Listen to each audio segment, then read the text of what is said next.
तो जैसा कि आप लोग देख पा रहे हैं कि आज हम बात करेंगे कुंडली के सुख भाव में ग्रह जो है वो क्या फल देंगे। इसका पार्ट 2 है। इसका पार्ट 1 बनाया था जिसमें मैंने 5 ग्रह यदि यहाँ बैठे हुए हों, जैसे मैंने बताया था मंगल हो, बुध हो, है ना, तो क्या क्या फल देंगे। बचे हुए 4 ग्रहों को हम इस वीडियो में बताएंगे। चलिए शुरू करते हैं कि देखिए ये चौथा घर जो होता है ये सुख का घर होता है।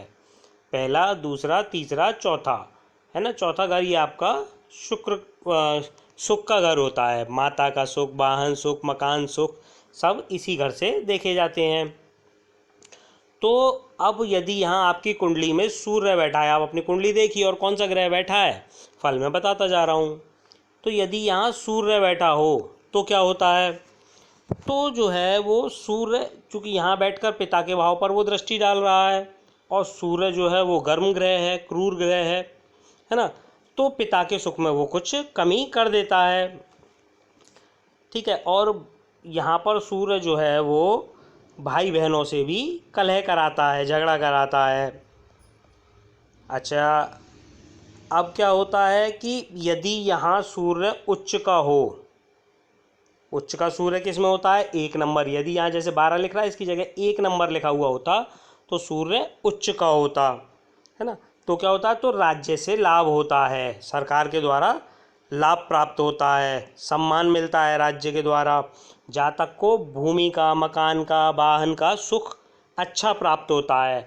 और यदि यहाँ 7 नंबर लिखा होता तो सूर्य नीच का हो जाता, तो फिर इन्हीं सब चीज़ों से, भूमि, मकान, वाहन से संबंधित फल जो है वो अशुभ प्राप्त होते हैं।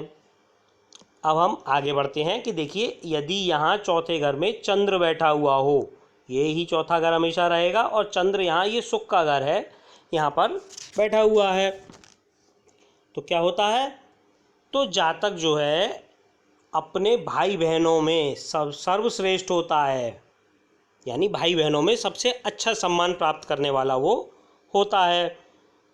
जातक जो होता है विद्वान होता है, अच्छा वाहन उसके पास होता है, अच्छा घर होता है, माता पिता का भी पूर्ण सुख उसे प्राप्त होता है, क्योंकि चंद्रमा शुभ ग्रह है और सुख के घर में अच्छे फल देगा।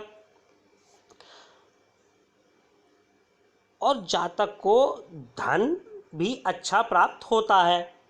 अब यदि यहाँ चंद्रमा नीच का या अशुभ ग्रह के साथ बैठ जाए, है ना, चंद्रमा नीच का कहाँ होता है, चंद्रमा नीच का होता है 8 नंबर। यदि यहाँ लिखा हुआ हो, यहाँ पर जैसे 12 लिख रहा है ना, यहाँ 8 लिखा हुआ होगा तो चंद्रमा नीच का हो गया, तो यहाँ से अशुभ फल की प्राप्ति होती है। अब हम बात करेंगे कि यदि केतु बैठा हुआ हो यहाँ पर चतुर्थ भाव में तो कैसे फल मिलते हैं। तो जब जो है केतु बैठा हुआ होता है तो वो चूँकि केतु जो है वो मंगल के समान होता है, तो यहाँ से वो स्त्री सुख में कुछ कमी करता है। जातक के घर में चोरी का भी भय रहता है, जातक के घर में स्त्री से कलेश बनी रहती है। अब यहाँ यदि केतु उच्च का हो तो जो है वो राजयोग का निर्माण कर देता है।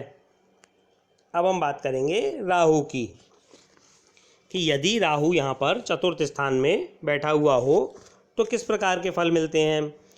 तो राहु को हम मानते हैं कि शनि के समान प्रभाव देता है राहु, और चतुर्थ घर में राहु का बैठना शुभ नहीं माना गया है।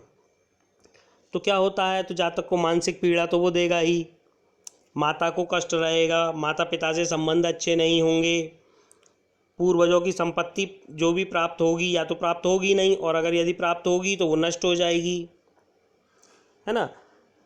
अब यदि यहाँ पर राहु जो है वो उच्च का होकर बैठ जाए तो यहाँ पर सभी सुख जो हैं वो आसानी से जातक प्राप्त कर लेता है।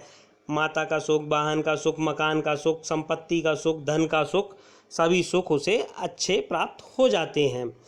तो हमने अब ये बात की चौथे घर में सभी 9 ग्रहों के फल मैं आपको बता चुका हूँ। इस वीडियो में 4 ग्रह के बताए और बचे हुए 5 ग्रह मैं पार्ट 1 में बता चुका हूँ, जिसका लिंक आपको एंड स्क्रीन